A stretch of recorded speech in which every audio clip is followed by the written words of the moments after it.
Halo Sobat Badminton, balik lagi di channel Hobi kita. Ini video udah lama. Ini kayaknya baru pertama kali Ricky dulu main di sini sama temennya Andrew. Kalau lihat dari pertama-tama, kayaknya Ricky itu pemain ya, dan temennya masih pemula. Jadi kita bisa saksikan beberapa kayak petunjuk ya dari Ricky buat temennya, gimana harus siap, terus nanti cara mukulnya gimana gitu, terus lokasinya siap di mana. Ya mestinya sih aku nggak terlalu keras ya, ini kan videonya udah lama, jadi kalau lama-lama kalau aku lihat video-video yang lainnya, aku pikir kayak gak fair sih kalau kita waktu ada lawan kita yang gendong gitu, terus kita ngincernya ke yang nggak bisa, terus tuh kayaknya nggak fair gitu. Jadi sekarang kalau aku nemui lawan yang kayak gitu, pola permainanku berubah. Jadi kalau misalkan aku ngasih ke yang pemula, aku ngasih yang gampang, bolanya nggak sampai belakang, sampai tengah-tengah aja. Terus kalau ngasihnya ke yang bagus mainnya, itu aku baru lebih keras atau lebih sulit ngasihnya. Dan itu juga tantangan juga buat aku ya. Jadi kayak kemarin itu aku les. Di umur berapa kamu les? Ada yang tanya gitu. Wis umur piro aku kok les? Jadi kemarin ya mumpung ada ini ya, mumpung ada atlet yang aku kenal, dia terima ngelesi, jadi aku nyoba lah les privat, cuman 1 jam aja. Dia bilang ke aku kalau ya pukulan-pukulan itu punyamu tekniknya secara teknik udah lumayan bagus kok, katanya gitu. Cuman kalau dia itu nentuin ya, jadi kayak dikasih titipan, kok kalau aku kasih bola kemanapun kok baliknya ke sini ya, misalkan di pojok depan, di depan net yang sebelah kanan misalkan gitu. Itu aku merasa jauh lebih sulit daripada kalau kita main nggak ada titipan. Nah itu merupakan tantangan yang baru buat aku. Jadi kalau misalkan aku dikasih backhand ya, itu biasanya kan aku lob gitu, lob lurus, backhand lob lurus, lob clear. Nah kalau kemarin sama coachnya, coba kok nurunin bola ya. Setiap kali tak kasih backhand coba turunin terus.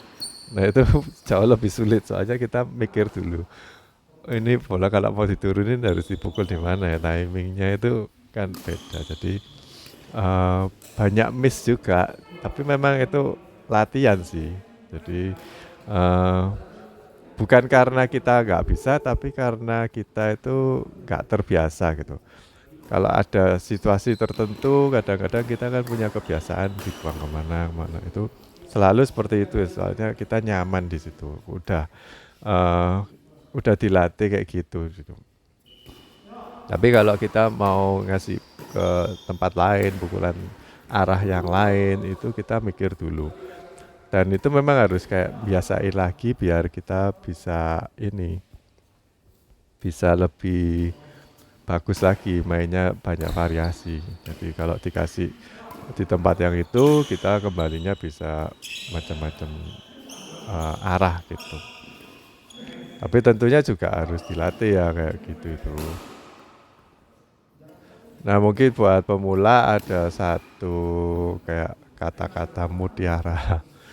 Jadi suatu quotes katanya kalau kita itu mau menguasai sesuatu, itu kita harus meluangkan waktu untuk latihan sesuatu itu 10.000 jam. Mau kamu main game atau mau latihan kayak gini, misalkan lob ya, lob aja lurus itu 10.000 jam baru bisa bagus. Nanti Kalau backhand ya 10.000 jam lagi baru bisa bagus. Nah itu kalau kita memang nggak fokus untuk latihan, jadi cuman main game tok, maksudnya game badminton ya.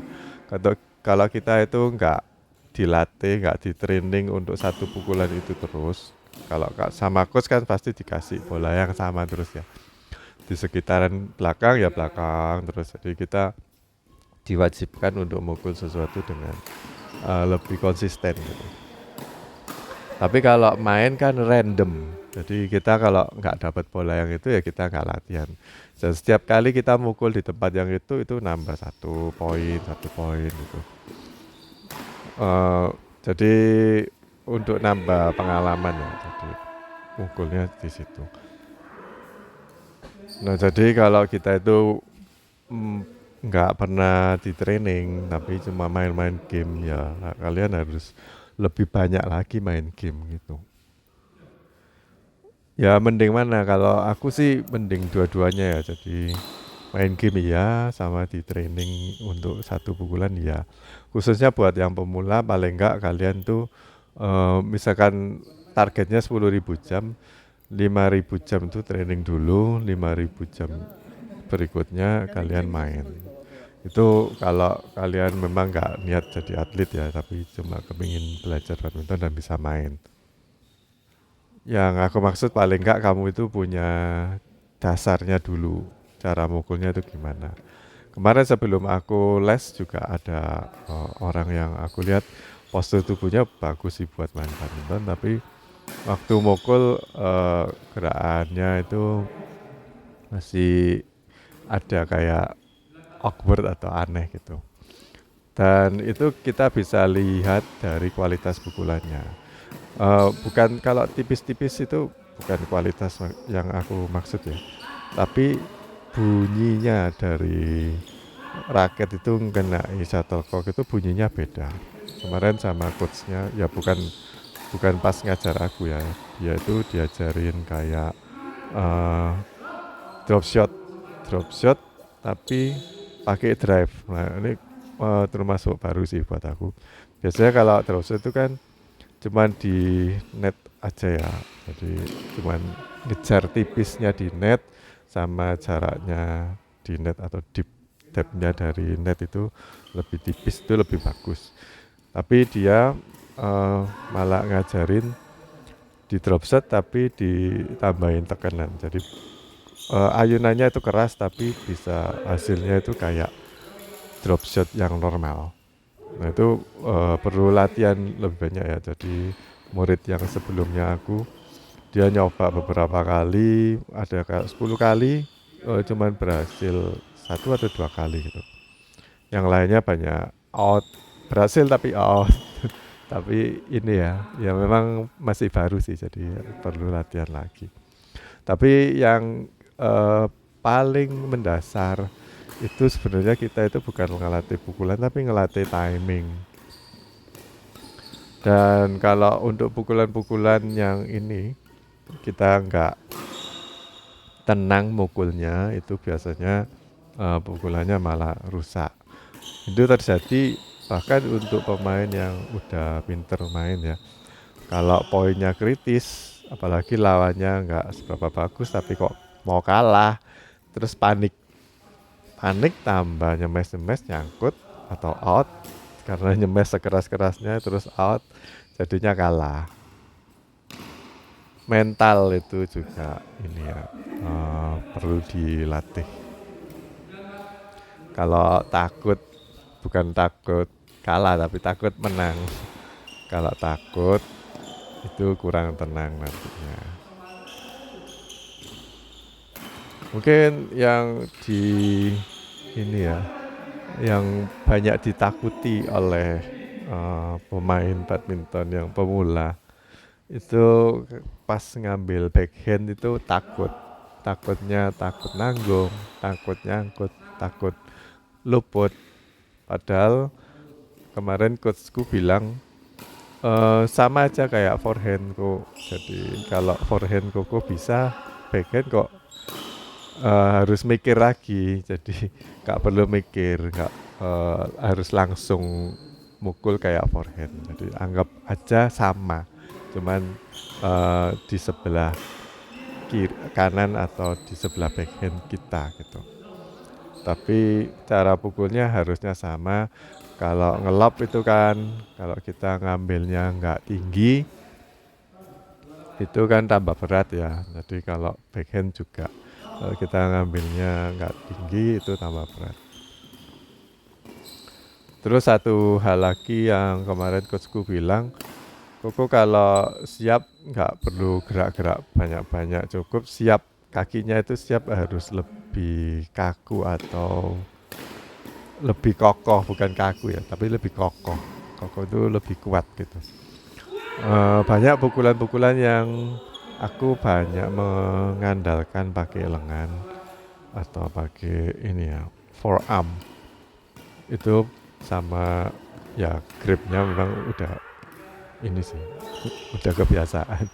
Jadi banyak pukulan-pukulan yang aku cuman mengandalkan kayak gitu, tapi nggak mengandalkan kaki yang kokoh. Makanya pukulannya nggak bisa sekenceng yang coachnya mau gitu. Jadi kemarin aku dilatih lagi kalau mukul yang lebih kokoh kok. Padahal aku cuman disuruh ngedrive kiri kanan kembali ke tengah semua. Itu kalau lebih kokoh kakinya, jadi memang lebih ekstra power sih. Maksudnya dari aku sepulang dari ini les, ya habis les terus main ya. Tapi pulangnya dari itu kakiku jarum, padahal biasanya kalau main biasa nggak pernah jarum. Nah, ini padahal yang dipakai kemarin tuh banyak pukulan di tangan, nggak dilatih footwork gitu. Tapi kakinya jadi ikutan main, soalnya dibilang harus lebih kokoh. Nah itu salah satu tips juga buat kalian yang mukulnya kurang kenceng ya. Jadi memang kakinya itu harus benar-benar siap di lantai, itu harus kokoh gitu. Memang agak jinjit tapi lebih kokoh. Kalau aku biasanya kan cuma ngandelin pukulan-pukulan halus aja sama ayunan lengan, dan dia saranin kayak gitu. Terus sama satu hal, ini kemarin aku disuruh ngetap di depan. Bukan nyemes, tapi cuma ngedrive aja di depan, dan coachnya nyuruh aku berdiri tepat di garis T. Biasanya kalau aku double jaga depan kan di belakangnya garis T ya. Ini dia bilang harus di garis T. Jadi itu hal yang baru juga. Dan habis kalau kita tambah dekat sama net, kita harus tambahin ekstra untuk inget ya. Ini aku udah tahu kalau habis mukul tangannya harus siap di atas ya.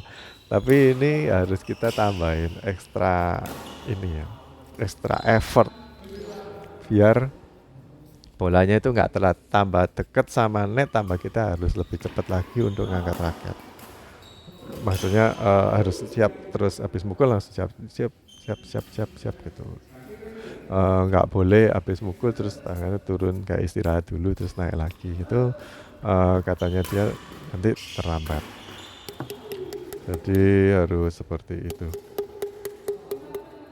Oke, kembali lagi ke topik sesuai judul. Aduh, ini ada anak yang nggak aware dengan kamera, jadi maaf ya.